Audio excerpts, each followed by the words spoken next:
Breathing is something I think we might take for granted. So, right, it's something that we do every single day, and we think we're pretty good at it because, well, we breathe all the time, right? We take, I don't know, is it thousands upon thousands of breaths a day, or take right in and out, inhale, exhale. But we need to make sure that, hey, we're not breathing like this position, or I'm just gonna breathe using my traps and my neck muscles here, because that can be a huge cause of neck pain, shoulder pain, and also throw off a whole relationship between the powerful lat muscles and the glutes. So we want to make sure we have the mobility in our ribs, in our middle of our back here. That's A, going to help us be a better athlete, B, help us be able to take in more air and expel more air, and C, improve our mobility just in the middle of the back in general, so we can have less compensations and things going on down the chain, such as glute max activation. And we're going to talk about that maybe later in this video or another one, but we want to make sure that the ribs are just moving properly. So a way to do that is to make sure that we are breathing in properly using our diaphragm. As our diaphragm is a very powerful muscle that a lot of us are not utilizing. It starts, it circles around the entire rib cage and attaches to the low back. So when we breathe in, actually it's expanding and it's actually flattening. So it's here to start with, and it flattens, expands the rib cage, and when we can relax, it just, right? It just kind of pushes the air out.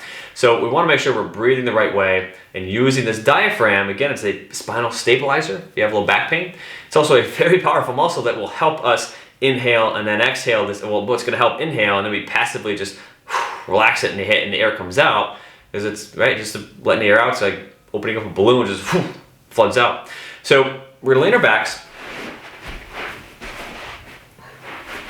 and what we want to focus on is we're going to first start with the chest and abdomen rising. Then we'll look at the sides, and then we'll look at the back, because when we should be breathing, we have this. Think of us as a barrel, right? When we expand, it should be 360 degrees of expansion, not just in the front, not just in the sides, not just in the back, but 360 degrees of expansion. And when we inhale and we exhale, collapses back. Inhale, exhale. So it's not just this forward motion here, and especially not this upper trap motion here. So you're going to have one hand on the lower part of your ribs, on your abdomen, the other part a little higher up here, right underneath my pecs, or right on my pecs, excuse me. When you breathe in, I want you to focus on, hey, the air coming in. You can picture this and going into your abdomen. I don't want you to just kind of stick your abdomen out. What we want is the abdomen to move up and down, because as we breathe in, our diaphragm flattens, and it's going to cause your abdomen to, right, you're going to stick your gut out a little bit, and that's okay, right? It's okay to have a little bit of a gut when we're breathing properly, because this has huge implications, A, when we're running, B, especially when we are lifting heavy weights. So again, hand on the abdomen, right underneath the ribs, hand right on the pecs, and then you're going to breathe in and out. I want you to fill this first, then this comes up.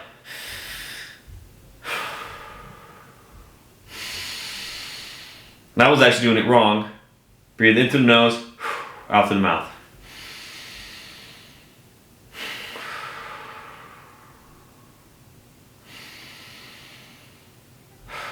So just focus on that. Do 10 of those. Again, here and here. I want my hand down here to lift first before this one. Do 10 of those. Then, so pause it quick, do 10. When you come back, we're going to do, I want this to be more aggressive. So I want you to actually breathe in through the nose aggressively, and then passively through the mouth. So again, we're here.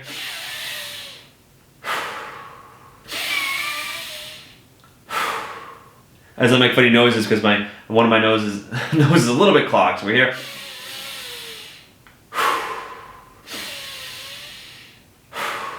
Again, what are we doing? We're training the power of that diaphragm. Again, we're strengthening and improving the power of that diaphragm to get used to breathing in all the way. Now what we're going to do, we're going to have, pretend you have little phones here on the side of the ribs.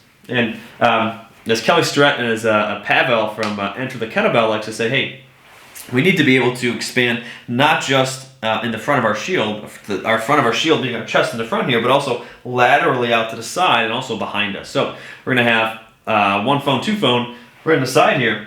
And when we breathe in now, I want you to focus on, hey, expanding out to the side. So we're here. I'm going to expand out this way when I breathe. So we're going to be here, breathe in, We're expanding out and out. And breathe in. Do it again, and again, focusing here. I'm going aggressive. You can go easy if you like.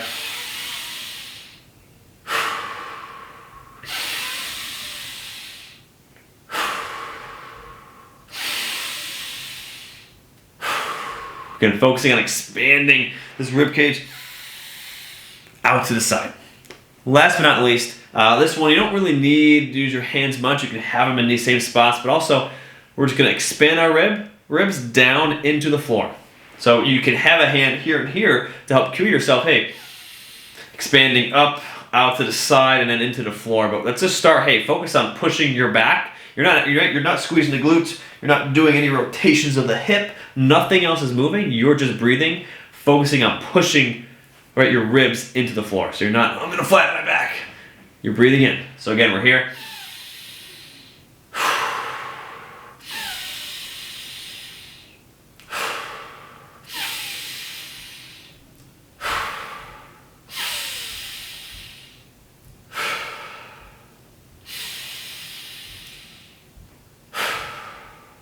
If you'd like, have a hand here, have a hand here, and now focus on all three at once. If it's too much, just focus on one, then two, then three. So again, expanding here, and expanding into the floor. Again, you're not rounding anything. I mean, I'm not squeezing my glute or my core.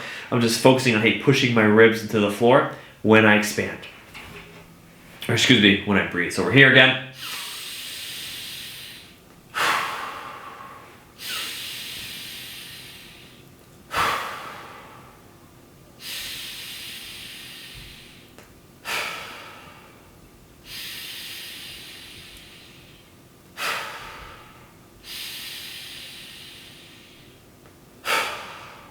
Okay, guys, we're focusing on expanding out in front of us, out into the floor, and also out to the sides. Again, using 360 degrees, not just the front of our shield, but we have a shield going around 360 degrees.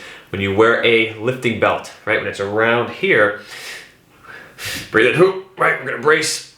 Right, we're not just expanding out in the front, we're expanding 360 degrees. So we're teaching this when we're running, when we're breathing, when we're running, we should be using this diaphragm to its fullest excursion and fullest power to have this 360 degrees and not just doing one of these. Because if we're doing this, if you run and you have either A, you look like this when you're running and you have the tank top sign where the tank top's all thrown off, or the shirt sign as I call it, or B, or B, you have this neck pain or shoulder tightness when you're done running, especially if it's a half marathon or marathon distance. Hey, take a look at your breathing, because it may have huge implications on this neck tightness and shoulder tightness that you're experiencing.